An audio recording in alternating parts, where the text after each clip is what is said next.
이런 데가 너무 편히 가게라도 해줬어야지. 나쁜 놈아. 내 거예요. 그 전에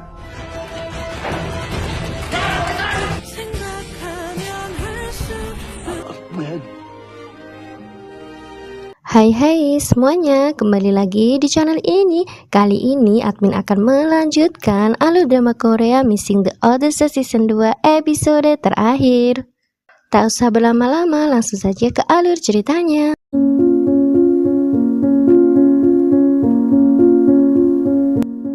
Episode dimulai dengan cerita sesungguhnya tentang tragedi kematian Kapten Kang.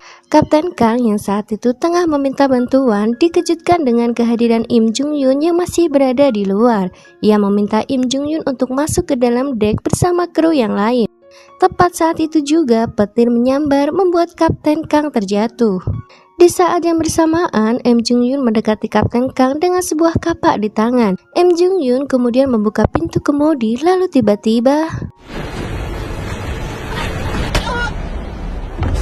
Im Jung Yoon menebas kaki Kapten Kang dan membuat Kapten Kang tewas seketika. Sepertinya inilah alasan mengapa lutut Kapten Kang selalu sakit menjelang hari kematiannya. Im Jung Yoon kemudian melanjutkan meminta bantuan dan berdalih bahwa kapten kapalnya telah menghilang.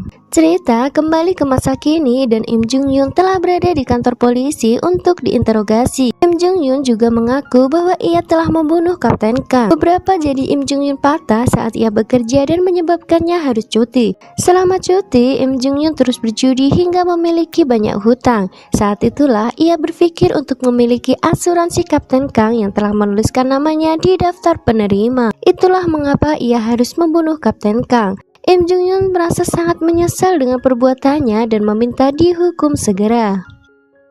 Sementara itu, Kapten Kang terlihat kebingungan melihat reaksi Kim Wook dan Pamanjang. Ia meminta mereka untuk duduk, tapi mereka malah membeku di tempat. Kapten Kang masih tersenyum dan mengajak mereka makan bersama. Pamanjang dan Kim Wook masih tak bisa mempercayai apa yang mereka lihat. Mereka sangat yakin bahwa mereka telah menemukan jasad Kapten Kang, tapi Kapten Kang masih berada di Gongdan. Apa yang sebenarnya terjadi? 말할 거예요. 어쨌거나 강선장 말고 나눠야지. Dengan hati-hati, Kim Wook dan Pamanjang menceritakan tentang tragedi pembunuhan Kapten Kang. Tentu saja Kapten Kang tak percaya dengan ucapan mereka. Namun saat tahu bahwa Im Jung Yoon telah dibawa ke kantor polisi, Kapten Kang mau tak mau harus mempercayainya. Apalagi saat tahu bahwa alasan Im Jung Yoon membunuhnya hanya untuk uang asuransi. Hatinya terasa sangat sakit dan membutuhkan waktu untuk sendiri.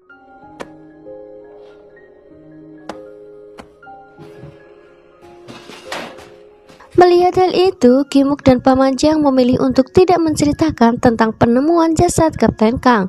Tepat saat itu juga, Pak Jung datang dan meminta untuk menceritakan semuanya. Kapten Kang terlihat duduk di tepi danau. Ia menangis, mengutuk, melampiaskan semua kekesalan dan kemarahannya. Ia merasa sangat terluka dihianati oleh orang yang sangat ia percaya. Mengapa ia harus membayar semuanya dengan kematiannya? 나도 데려가. 너무 보고 싶어. 내가 왜 벌을 받아야 되는 건데?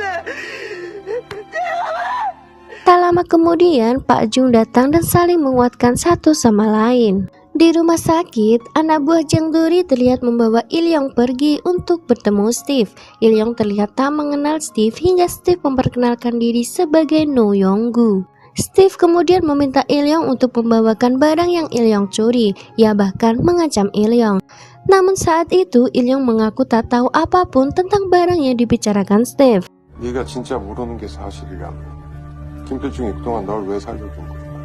Keluar dari Gongdan, Kim Wook dan Pamanjang dikejutkan oleh kedatangan Jong Ah yang mengabarkan bahwa Il-yong telah menghilang. Kabar itu juga telah sampai di kepolisian. Detektif Shin bersama timnya bergegas untuk mencari Il-yong. Sementara itu, Ilyong membawa Steve ke tempat loker penyimpanan. Tak lama kemudian, Paman Jang datang untuk mengalihkan perhatian anak buah Jang Dori yang berjaga di sana. Setelah itu, Kim Wook masuk dan mencari Ilyong di dalam dengan bantuan Jung Ah yang menunggu di dalam mobil. Setelah dibuka, ternyata loker itu berisi banyak kantong narkoba. Steve kemudian mengembalikan cincin Ilyong yang telah ia ambil sebagaimana perjanjian mereka. Saat itu juga Kim Wook datang dan meminta Ilyong kembali.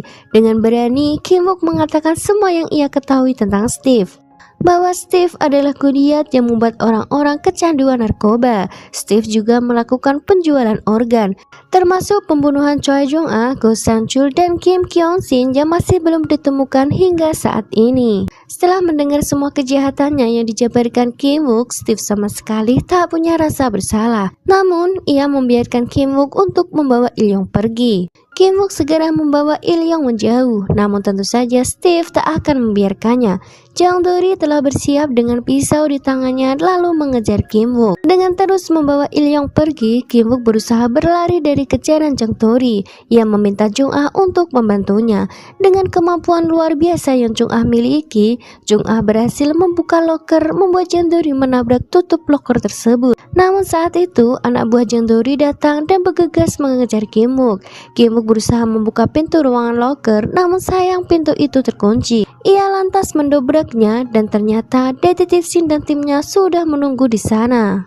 Detektif Shin meminta timnya untuk masuk dan mencari Steve beserta anak buahnya. Hanya ada satu orang yang tertangkap, sedangkan Steve dan Jang Dori telah pergi melalui pintu yang lain. Mereka kemudian membawa Ilyong kembali ke rumah sakit.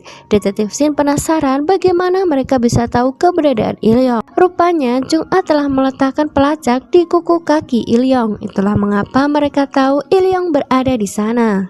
Detektif Shin tertawa melihat kelakuan ketiga temannya itu dan memperingatkan bahwa yang mereka lakukan itu adalah hal yang ilegal. Kembali ke Gongdan, Kapten Kang terlihat merobek kertas asuransinya dan juga fotonya bersama Im Jung Yun beserta istrinya. Saat itu semua orang terlihat sangat mengkhawatirkan Kapten Kang, termasuk Pak Jung dan juga Paman Jang.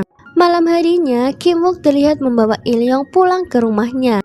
Jung Ah terlihat sangat bahagia dengan kedatangan Ilyong. Ia kembali memperkenalkan diri dan mengulurkan tangannya. Ilyong menerima uluran tangan Jung Ah, dan saat itu seperti ada sebuah sengatan, ada sebekas ingatan yang muncul di benak Ilyong, seperti ia pernah menjabat tangan Jung Ah sebelumnya.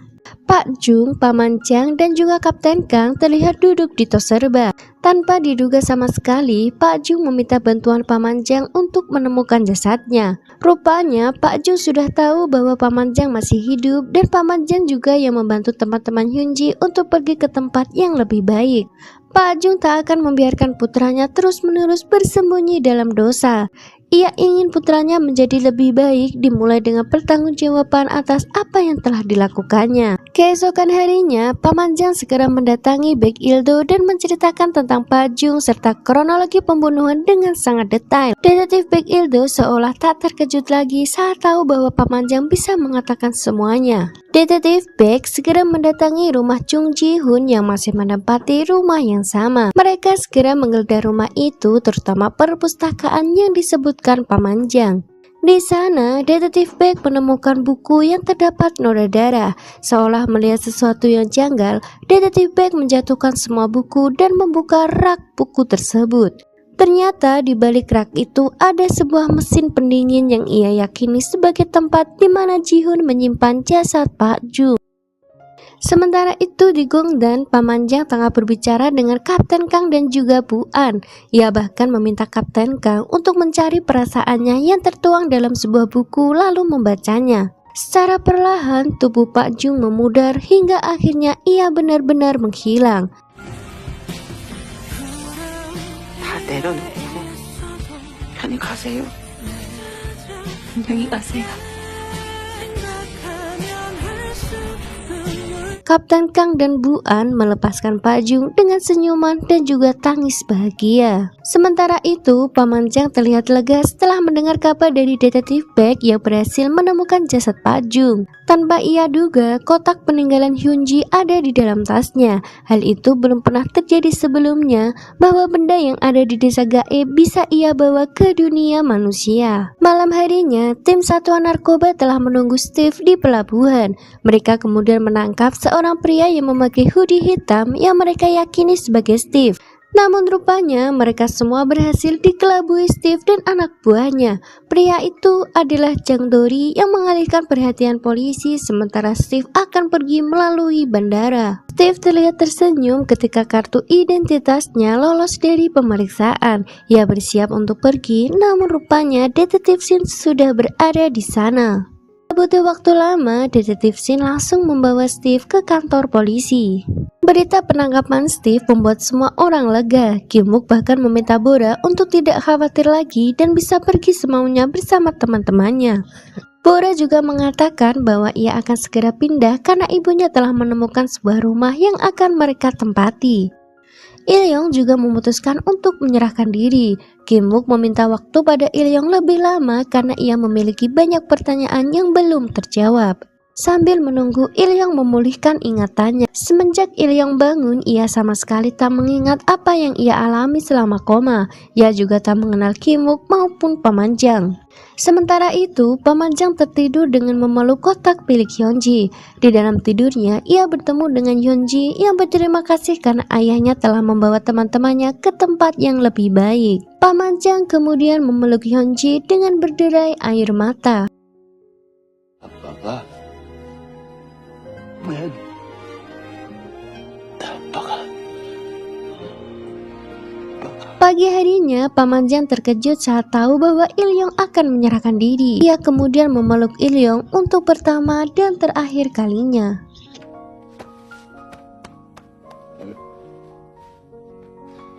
Kabar tentang Il-yong juga sampai di telinga Kapten Kang. Kapten Kang sangat yakin meski Il-yong terlihat lemah, Il-yong adalah anak yang kuat.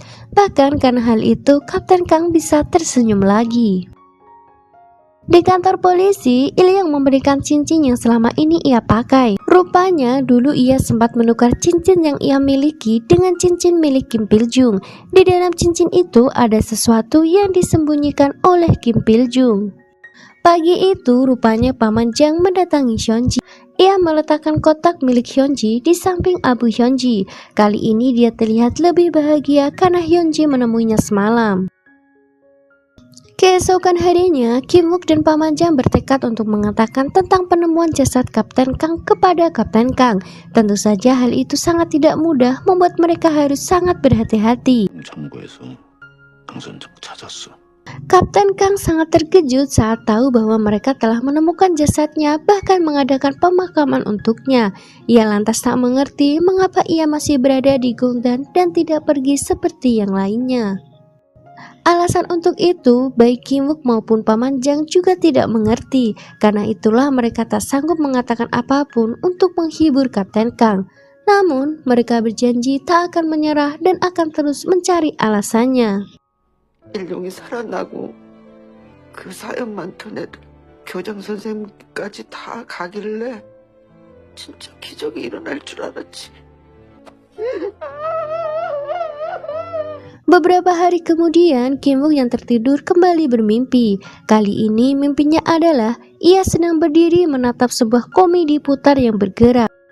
Tak ada siapapun yang terlihat di sana, namun terdengar banyak suara anak-anak yang tertawa. Kim Wook kemudian terbangun dan bertanya-tanya tentang mimpinya. 누구 꿈이네. Musim salju telah sampai di desa Gongdan. Hari itu, Alice meminta Kapten Kang untuk keluar. Rupanya ada seorang pria yang baru saja tiba melalui pohon itu. Pria itu tampak kebingungan dan seperti biasa, Kapten Kang menyambutnya dengan senyuman. Ia mengajak pria itu makan dan akan menjelaskan semuanya. Di dunia manusia, Paman Chang dan Chung Ah dibantu kedua teman Chung Ah ikut dalam kegiatan tim divisi orang hilang membagikan selebaran orang-orang yang belum ditemukan. Hingga Paman Chang melihat seorang pemuda yang berjalan di depannya. Pemuda itu tampak terkejut karena Paman Chang bisa melihatnya. Namun ia memilih untuk berlalu begitu saja, membuat Paman Chang mengejarnya. Bis polisi terlihat melintasi sebuah jembatan. Tepat saat itu, Steve menyerang pria di depannya hingga membuat keadaan di dalam bus menjadi kacau. Dan saat itulah Steve berhasil melarikan diri. Kim Woo terlihat mengunjungi Il-yong dan menunjukkan terima kasihnya karena Il-yong telah sadar. Ia kemudian menanyakan tentang komedi putar itu, mungkin saja hal itu berhubungan dengan Il-yong. Namun Il-yong mengaku tak mengetahui apapun tentang komedi putar itu. Kembali ke Jong Ah, ia yang masih membagikan selebaran melihat selebarannya terjatuh lalu mengambilnya. Tak hanya itu, ia juga menemukan sebuah buku, pensil, dan juga tas. Ada sebuah tanda nama yang bertuliskan Kim Sang-yeon di sana. Nama yang sama dengan nama yang tertulis di foto orang yang ada di dalam selebarannya. Kedua teman Jong Ah tampak kebingungan melihat tingkah lakunya. Pasalnya, kedua temannya tak bisa melihat buku maupun tas itu. Apakah ini berarti sekarang Jong Ah juga bisa melihat arwah-arwah itu? Sementara itu, Paman Chang masih terus mengikuti pemuda itu sampai di stasiun, hingga ia bisa melihat pemuda itu menembus sebuah pintu yang mengarah ke tangga yang berada di bawah tanah. Kembali ke Kim Wook, di radio mobilnya terdengar peringatan kabut tebal di berbagai tempat, hingga ia melewati sebuah terowongan yang dipenuhi dengan kabut tebal.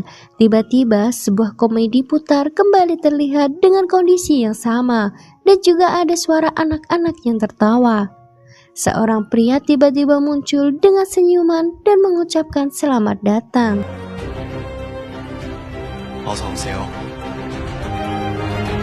Dan begitulah drama ini berakhir. Terima kasih yang telah menonton alur drama ini dari awal hingga sekarang.